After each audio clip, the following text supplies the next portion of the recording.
नमस्कार मित्रांनो, माझे नाव अन्वी आहे. मी कोल्हापूर जिल्ह्यातल्या एका मध्यमवर्गीय कुटुंबात राहते. आमचं घर छोटंसं असलं तरी प्रेमाने भरलेलं आहे. आई, बाबा, मोठा भाऊ आणि मी असं आमचं चौकोनी कुटुंब.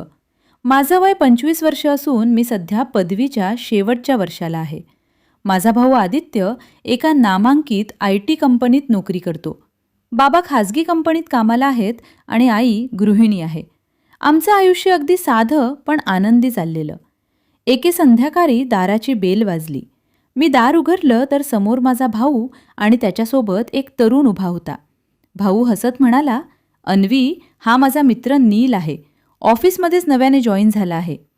नील दिसायला खूपच देखणा, शांत स्वभावाचा आणि आत्मविश्वासू वाटत होता. मी त्यांना आत बोलावलं, पाणी दिलं आणि चहा बनवायला गेले. चहा देताना आमच्या नजरा क्षणभर एकमेकात अडकल्या आणि मनात काहीतरी वेगळंच हललं. आई आली तेव्हा भावानं सगळ्यांची ओळख करून दिली.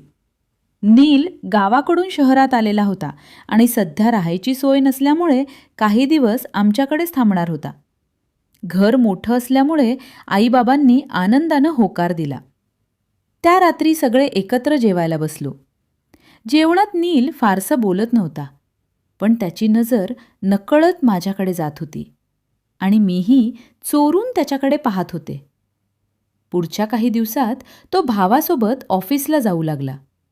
सकाळी आई डबा द्यायची. कधीकधी मी गॅलरीत उभी राहून त्याला जाताना पाहायचे. एकदा तर त्यानं माझ्याकडे पाहून हळूच स्मितहास्य केलं आणि माझं मन क्षणात जिंकलं. रविवारच्या दुपारी आईनं मला नीलसाठी चहा न्यायला सांगितला. मी चहा घेऊन जात असतानाच तो समोरून बाहेर येत होता. दोघांची धडक झाली. चहा सांडला आणि मी पडणारच होते तेवढ्यात नीलनं माझा हात धरून मला सावरलं. माझ्या हातावर थोडा चहा सांडून फोड आला, पण त्यानं इतक्या काळजीनं माफी मागितली की मन अधिकच ओलावलं. संध्याकाळी जेवणानंतर आम्ही घराबाहेर फेरफटका मारायला गेलो.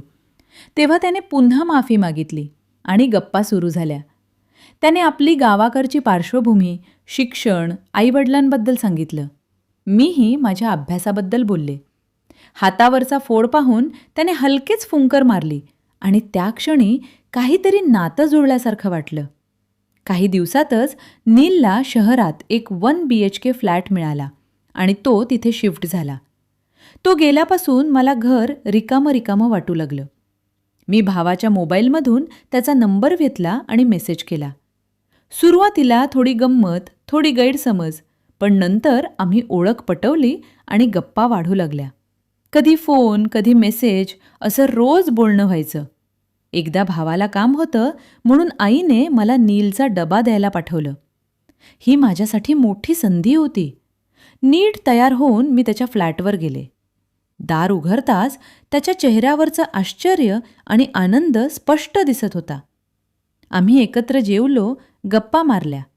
बोलता बोलता लग्नाचा विषय निघाला. त्याने हसत सांगितलं की त्याला माझ्यासारखी साधी समजूतदार मुलगी आवडते. त्या क्षणी आम्ही दोघांनी मनातली भावना कबूल केली. मात्र तो थांबून म्हणाला, "तू माझ्या मित्राची बहीण आहेस. मला मर्यादा हव्यात." मी त्याला समजावलं की प्रेम स्वच्छ आणि प्रामाणिक असेल तर त्यात गैर काहीच नाही. काही दिवसांनी नीलने थेट माझ्या भावाशी लग्नाबद्दल बोललं. एके दिवशी भावाने मला विचारलं, "नील तुला आवडतो का?" मी लाजत होकार दिला. आईबाबांनीही विचार करून संमती दिली. दोन्ही कुटुंबांची भेट झाली आणि साध्या पण आनंदी वातावरणात आमचं लग्न ठरलं. लग्नानंतर आम्ही नीलच्या भाड्याच्या फ्लॅटमध्ये संसार थाटला. आयुष्य सुरळीत चाललं होतं, पण एक दिवस नील उदासपणे घरी आला. कंपनीत आर्थिक अडचणींमुळे त्याची नोकरी गेली होती. तो खचला होता, पण मी त्याला धीर दिला. आम्ही ठरवलं की संकटाला एकत्र सामोरं जायचं. मी एका छोट्या कंपनीत नोकरी धरली आणि संध्याकाळी ट्युशन घ्यायला सुरुवात केली. नील नवी नोकरी शोधत होता. 2 महिन्यांनी त्याला चांगल्या कंपनीतून ऑफर आली. त्या दिवशी आम्ही दोघे डोळ्यात आनंदाश्रू घेऊन एकमेकांना मिठी मारली. आज आम्ही दोघंही स्थिर आहोत. एकमेकांच्या साथीने स्वप्नांकडे वाटचाल करत आहोत.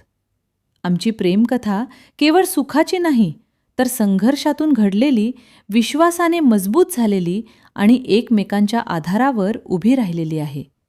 अशाच कथांसाठी आपल्या YouTube चॅनलला नक्की सबस्क्राईब करा.